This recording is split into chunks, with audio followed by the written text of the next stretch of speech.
Esto es La Divina Noche de Dante Gebel. Reflexiones casi al terminar el día. Otro viernes, día de nostalgia, día en que viajamos hacia nuestra infancia a recordar aquellos momentos que nos hicieron felices. Y hoy vamos a recordar esos objetos de uso cotidiano que fueron parte de nuestras vidas y que desaparecieron, señores. Se metieron en el Triángulo de las Bermudas. ¿Se acuerdan del Triángulo de las Bermudas? También desapareció. Evolucionar. Dicen que es crear nuevos desafíos, desarrollar nuevas capacidades en pos de un beneficio común. Bueno, pero eso deja en el camino aparatos desechables. El avance de la tecnología va jubilando estas herramientas que acompañaron el crecimiento de nuestros tiempos, que compartieron una vida junto a nosotros.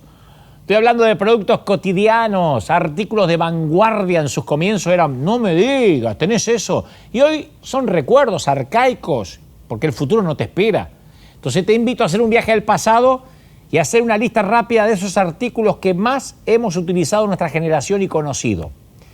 Nuestra generación creció con ellos y vimos cómo el avance tecnológico los relegó al olvido. Ahí están, ¿qué te puedo decir? ¿Qué cantante puedo decir sin herir susceptibilidades? Roberto Goyeneche. Ahí quedaron, ¿no? Uno los respeta, pero quedan allá. Esas cosas antiguas que se usaban antes y ahora no se venden siquiera, tuvieron sus días modernos y estaban a la vanguardia. Número 1, las cartas a mano. En algún viernes de meses atrás hablamos de escribir a mano. Cuando agarramos un papel, esos papeles tipo mosca, porque pesaban menos, para carta, que eran casi de calcar, porque no tenían peso y eso te hacía que el correo te cobraba más barato. Y una virome, y arrancabas con querida o querido. Y junto con las cartas desaparecieron las estampillas. Había gente fanática por coleccionarlas en álbumes, los filatelistas. Hoy los buzones, que algunos construían especialmente, quedaron para la factura, las propagandas de deliveries. Esa práctica de envío de cartas tiene su propio día internacional, el 9 de octubre. ¿Ustedes sabían? 9 de octubre se conmemora la fundación de la Unión Postal Universal en el año 1874. Y aunque el desarrollo del sistema postal formal surgió mucho tiempo atrás, los primeros usos vienen del viejo Egipto, donde los faraones utilizaban mensajeros para la difusión de sus decretos en el territorio del Estado. Estoy hablando de 2400 años antes de Cristo. Eso porque los faraones no tenían email, no tenían WhatsApp. Entonces los faraones decían, che, ¿me alcanza la carta? Sí, señor. Y así iban de costado los faraones. Chiste malo, pero bueno. Las máquinas de escribir fue el dispositivo por excelencia en la época de los 70, ¿se acuerda? A los 90. No fue hace mucho. Había que pensar muy bien antes de escribir, ya que una vez que la tinta estampaba la letra en el papel, no se podía ir sin dejar rastro. Y en esa época no se permitían borrones ni tachones. El gasto de tiempo y de papel era grandísimo. No uses papel, que es lo que cuesta. Después apareció el líquido blanco. ¿Te acordás? No quiero decir marca, pero porque todavía está la marca, ¿no es cierto? Ponele blanquito, decíamos nosotros, ¿viste? Y le ponías el albino así y desaparecía el error y te permitía reescribir. Cuando llegó eso, che, comprame blanquito, te sentías que había llegado la tecnología. Te tomaban exámenes de velocidad para entrar a trabajar en un puesto de oficinista, por ejemplo, sin mirar. ¿Se acuerdan las academias Pitman? La primera máquina de escribir es de 1864. ¿Sabe quién la inventó? Christopher Lathan Scholes. Y la marca más conocida es la Remington. Después vino la Olivetti, que vendió su patente en el 1870 y pico por $12,000 y se comenzó a vender en cadena. Una curiosidad sería el invento de la máquina de escribir silenciosa. La inventaron, pero hicieron una encuesta y fracasaron porque la gente adoraba el tac, tac, tac, tac, tac, tac, tac. No sentía que estabas escribiendo, sino sentías el ruidito de las teclas al escribir. Increíble, ¿no? Yo no alcancé a escribir ningún libro con Olivetti. El primer libro lo escribí con una computadora. Pero sí escribía en Olivetti. Era fascinante. Sí he escrito, he mandado cartas. El fax. No estoy hablando del programa con el cual Nico Repetto ganó el primer Martín Fierro, sino el fax, creado por el escocés Alexander Vine, aunque fue Frederick Bakewell, no sé si lo pronuncio bien, Bakewell o Bakewell, el que realizó varias mejoras e inventó la máquina de fax como la conocimos nosotros, ¿te acordás? Che, me está entrando un fax. Te ibas a comer y seguía entrando el fax, iban cayendo los, ¿te acordás? Los rollitos de papel. Al menos el 80% de los de mi edad saben lo que es un fax y más del 60% ha usado uno. Yo nunca mandé un fax, pero sí recibí fax. Era un problema mandar un fax, que lo ponía así. Pero lo recibiste, no se lee nada, te decían. Era un objeto de oficina. Teléfono fijo, el que tenía. Nosotros usábamos el del ruso del frente. En todo Billinghurst había uno que tenía teléfono, que te decía únicamente si hay incendio y si el fuego está llegando cerca de la cuna del pibe. Si no, tampoco. Si lo podés apagar, no me usa el teléfono, que sale una fortuna. Así que, ¿me puedo llamar? No es así. Era para decir, ¡me estoy muriendo! Colgate, decía el ruso. O el teléfono público, que también desapareció junto a las cabinas y los cospeles que usábamos para llamar. Yo me acuerdo que, che, me comió el cospel. Y eran unos Pac-Man. Te comían las monedas. Toc, toc, toc, toc, toc, toc. Bueno, le quería decir que quería ver si me iban a llamar al puesto. Uy, se me cortó. Era increíble. Año más tarde apareció el contestador automático. Se creó en 1935, que servía para grabar las conversaciones.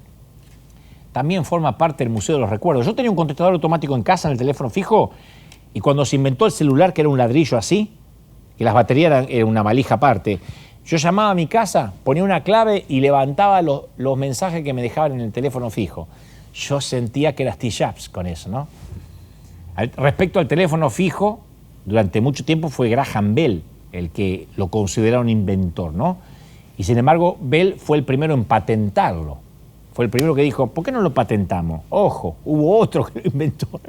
Recién ahora, en el 2002, el Congreso de Estados Unidos aprobó la resolución que se reconoció como inventor del teléfono a un Antonio Meucci, que lo llamó teletrófono y no Bell. Bell fue el que se avivó y patentó. El otro día estaba mirando un documental de McDonald's que es lo mismo.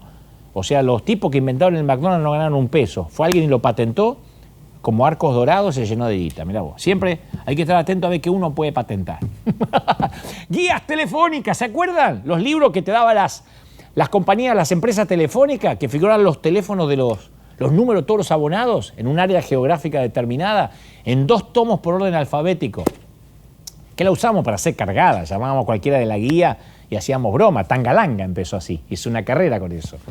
El disquete, el primer antecedente del USB.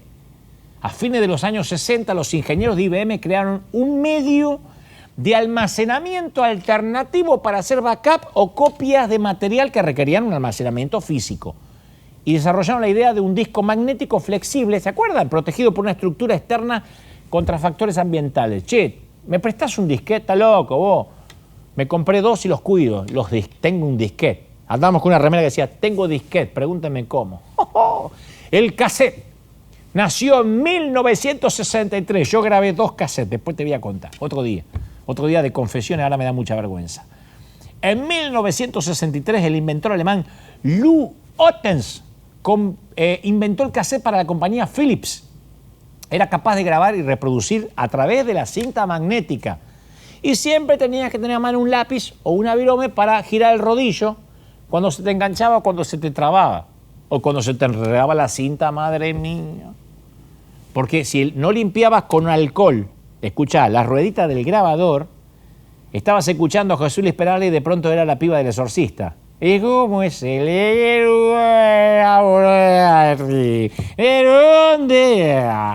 y salía la cinta así. Y esos cassettes te costaban un riñón. Entonces, no. Y hacías así para recuperar. Nunca, después te saltaba. ¿Y cómo es el...? Se enamoró de ti porque ya o cortabas con una cinta scotch. Así se escuchaba la música antes. ¿Qué saben esto? Pero una alternativa al vinilo, porque tenía durabilidad, facilidad para el traslado y podías regrabar. En los 80 vivió su época de oro hasta que llegó el CD. ¡Pac! La cinta de video, el VHS, ¿se acuerdan? ¿Se acuerdan? En 1970 fue desarrollada por Panasonic y hasta la aparición del DVD, el VHS era el más utilizado. Hasta la década de los 90. Yo iba a rentar a Blockbuster y decía, pibe, tráemelo rebobinado porque te cobro el doble. Tenía multa si no lo rebobinabas cuando terminabas de ver la película. Otra, se te enganchaba la cinta dentro del reproductor y sacala si sos Copperfield, ¿no? CD, o el mago sin diente. CD, considerado uno de los objetos que revolucionó la manera de escuchar música. Philips y Sony fueron los precursores en 1979, un año después que se jugara el Mundial en Argentina. Se vendió en cualquier parte del mundo. Los CD tuvieron su uso hasta hace poquito tiempo atrás. Ya no se usan los CD. Como dato curioso, fueron diseñados para recibir 72 minutos de música. ¿Sabe por qué? Porque es la duración de la 9ª Sinfonía de Beethoven. 72 minutos de música. Dato inútil si lo hay, pero suma. DVD, el formato de cine digital que le ganó a los VHS. En 1996 se ponen a venta los primeros reproductores de DVD, los DVD player. Empiezan en Japón, como todo lo que empieza, siempre empieza en Medio Oriente, los virus, los DVD. Bueno, los Toshiba eran los Toshiba SD3000, ¿se acuerdan? Y el Panasonic A1000. La película Twister o Tornado, que cuenta la historia de unos científicos que se dedican a la caza de tornados, tuvo el honor de ser la primera película en el mundo que se editó en DVD cuando llegó al mercado norteamericano en 1997, ¿no? Los beepers, ¿se acuerdan los beepers? El localizador de personas. Yo la primera vez que viajé a Estados Unidos andaba todo con beeper. Decían, fulano quiere que lo llame. Era como tercerizar, en vez de llamar mandabas un beeper, nunca entendí. Pero iba enganchado al costado del cinturón y eso levantaba. Si ibas a un boliche, tengo beeper, flaca. O sea, se usaba para enviar un mensaje y había que contactar con la empresa que prestaba el servicio, dar el número de beeper y el texto a enviar. Una locura. Y el primer aparato patentado fue en 1949 por un tal Al Gross y los primeros equipos fueron usados por el Hospital Judío de Nueva York. Hasta 10 años después, que recién el ente regulador de comunicaciones lo abrió para uso público, los 10 años después.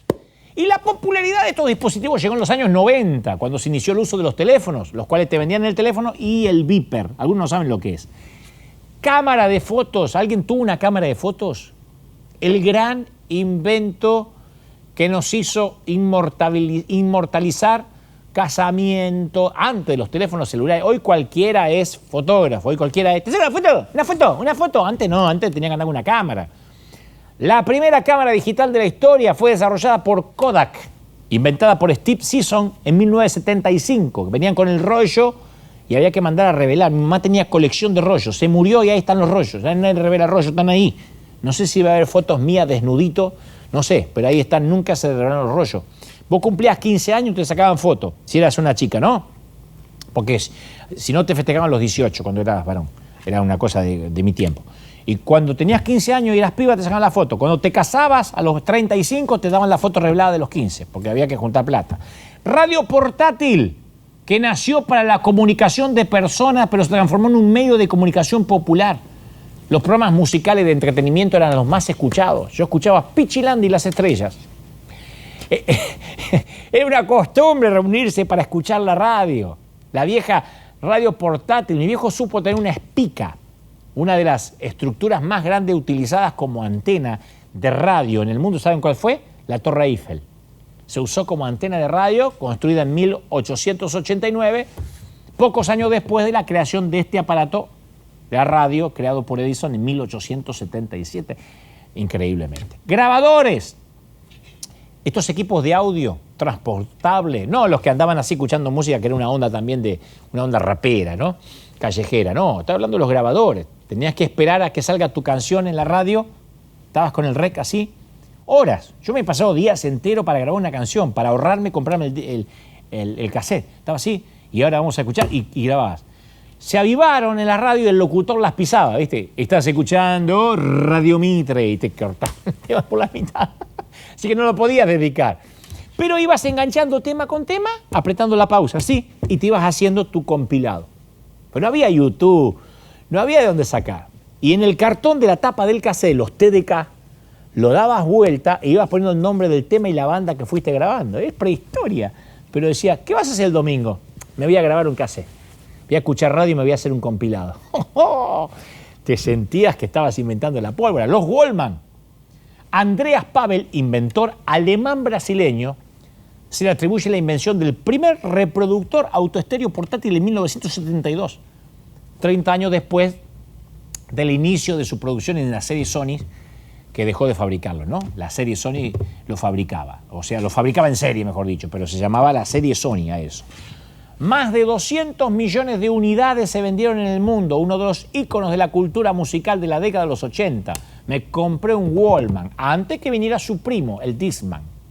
Mapas, ¿se acuerdan? Yo tenía la guía Fieldcard, pero también esos mapas que comprabas así en las estaciones de servicio. La manera de crearlo, cómo utilizarlo, sufrió una enorme transformación, porque hoy en día pones en el celular y te dice, no, ganso, doble para el otro lado. Usted no me dio bola a lo que le dije, frene. Hoy te dicen todo, ¿a qué tenía que ver el mapa? Eras un pirata, tenías que parar así en la esquina y ver para dónde iba.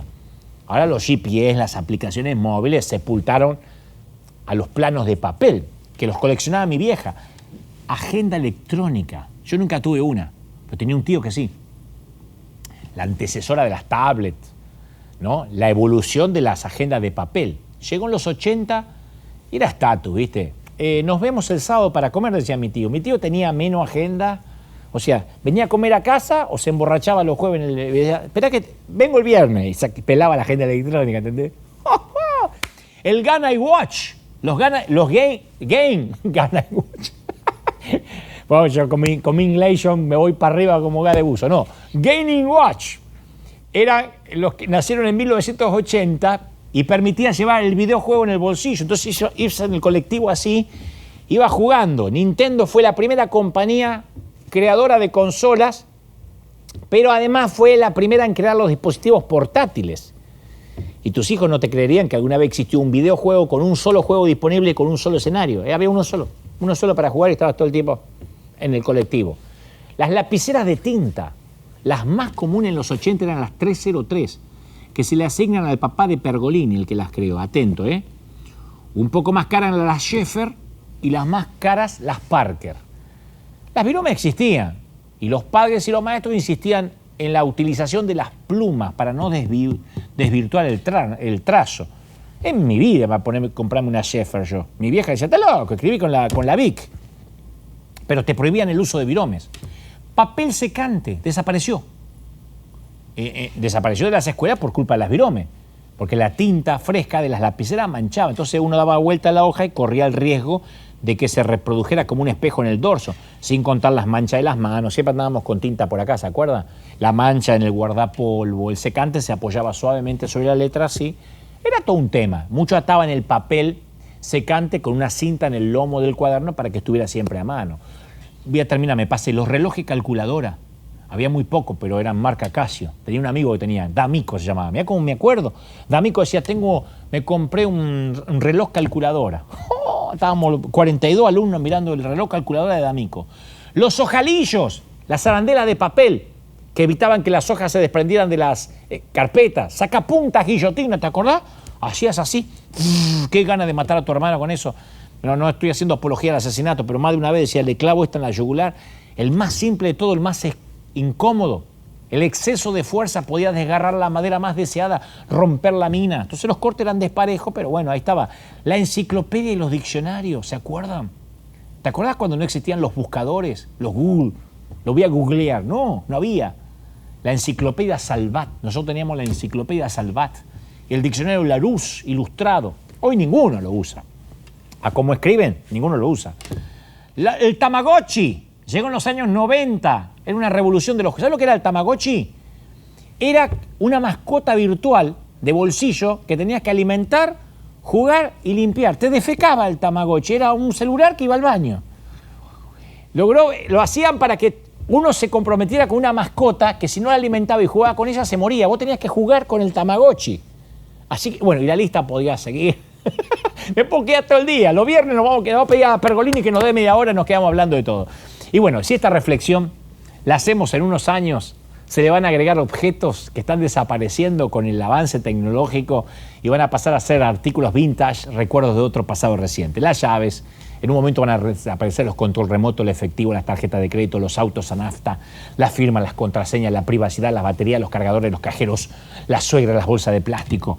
Y nosotros vamos a ser reemplazados por robot y yo le voy a decir, señor, resulta que era inteligencia artificial y no era humano. Algún día se va a saber que soy un cyborg, como dice un amigo mío. ¿Quedará alguien para recordar este presente? No lo sé. Por las dudas, recuerden, señores, que éramos felices y no nos dimos cuenta. Hasta el lunes y perdón que nos pasamos un poquito. Esto fue La Divina Noche de Dante Gebel. Y mañana será otro día.